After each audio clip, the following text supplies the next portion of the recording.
ദൈവത്തിന് സ്തുതി.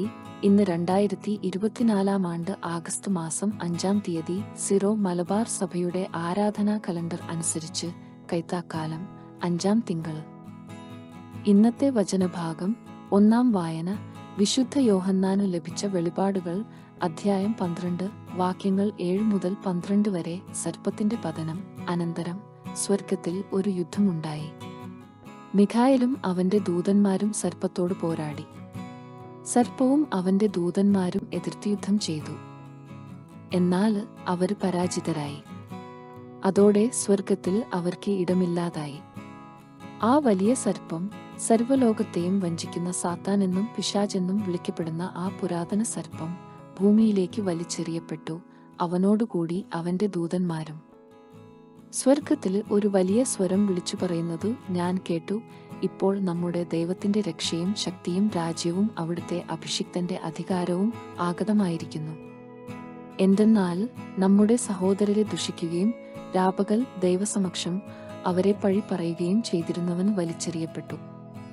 അവരാകട്ടെ കുഞ്ഞാടിന്റെ രക്തം കൊണ്ടും സ്വന്തം സാക്ഷ്യത്തിന്റെ വചനം കൊണ്ടും അവന്റെ മേൽ വിജയം നേടി. ജീവൻ നൽകാനും അവർ തയ്യാറായി. അതിനാൽ സ്വർഗമേ, അതിൽ വസിക്കുന്നവരെ, ആനന്ദിക്കുവിൻ. എന്നാൽ ഭൂമിയെ, സമുദ്രമേ, നിങ്ങൾക്ക് ദുരിതം.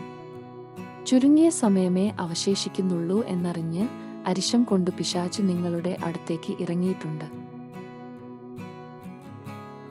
ഇന്നത്തെ സുവിശേഷം വിശുദ്ധ ലൂക്ക അറിയിച്ച നമ്മുടെ കർത്താവീശോമിശിഹായുടെ പരിശുദ്ധ സുവിശേഷം, അധ്യായം 8, വാക്യങ്ങൾ 26 മുതൽ 39 വരെ. പിശാചുബാധിതനെ സുഖപ്പെടുത്തുന്നു. അതിനുശേഷം അവർ ഗലീലിക്ക് എതിരെയുള്ള ഗരസേനരുടെ നാട്ടിൽ എത്തിച്ചേരുന്നു.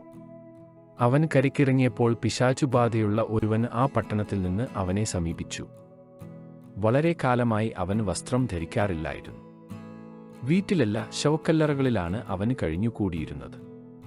യേശുവിനെ കണ്ടപ്പോൾ അവൻ നിലവിളിച്ചുകൊണ്ട് അവന്റെ മുമ്പിൽ വീണ് ഉറക്കെ പറഞ്ഞു, യേശുവേ, അത്യുന്നതനായ ദൈവത്തിന്റെ പുത്ര, നീ എന്തിന് എന്റെ കാര്യത്തിൽ ഇടപെടുന്നു? എന്നെ പീഡിപ്പിക്കരുതെന്ന് ഞാൻ നിന്നോടപേക്ഷിക്കുന്നു.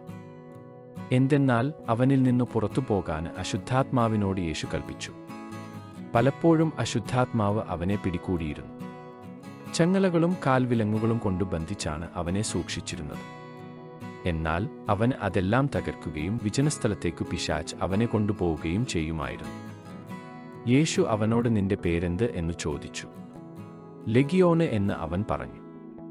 എന്തെന്നാൽ അനേകം പിശാചുക്കൾ അവനിൽ പ്രവേശിച്ചിരുന്നു. പാതാളത്തിലേക്കു പോകാൻ തങ്ങളോട് കൽപ്പിക്കരുതെന്ന് ആ പിശാചുക്കൾ അവനോട് യാചിച്ചു. വലിയ ഒരു പന്നിക്കൂട്ടം കുന്നിൻ പുറത്തു മേയുന്നുണ്ടായിരുന്നു. ആ പന്നികളെ ആവേശിക്കാൻ തങ്ങളെ അനുവദിക്കണമെന്ന് പിശാചുക്കൾ അപേക്ഷിച്ചു. അവന് അനുവദിച്ചു. അപ്പോൾ അവ ആ മനുഷ്യനെ വിട്ട് പന്നികളിൽ പ്രവേശിച്ചു. പന്നികൾ കിഴുക്കാംതൂക്കായ തീരത്തിലൂടെ തടാകത്തിലേക്ക് പാഞ്ഞുചെന്ന് മുങ്ങിച്ചെത്തു. പന്നികളെ മേയിച്ചുകൊണ്ടിരുന്നവർ ഈ സംഭവം കണ്ട് ഓടിച്ചെന്ന് പട്ടണത്തിലും ഗ്രാമപ്രദേശങ്ങളിലും വിവരം അറിയിച്ചു. സംഭവിച്ചതെന്തെന്നു കാണാൻ ജനങ്ങൾ പുറപ്പെട്ട് യേശുവിന്റെ അടുത്തു വന്നു.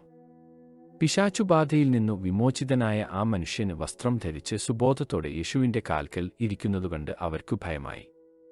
പിശാചുബാധിതൻ എങ്ങനെ സുഖപ്പെട്ടു എന്ന് അതുകണ്ട ആളുകൾ അവരെ അറിയിച്ചു. ദൈവവചനമാണ് നമ്മൾ ശ്രവിച്ചത്. നമ്മുടെ കർത്താവായ മിശിഹായ്ക്ക് സ്തുതി.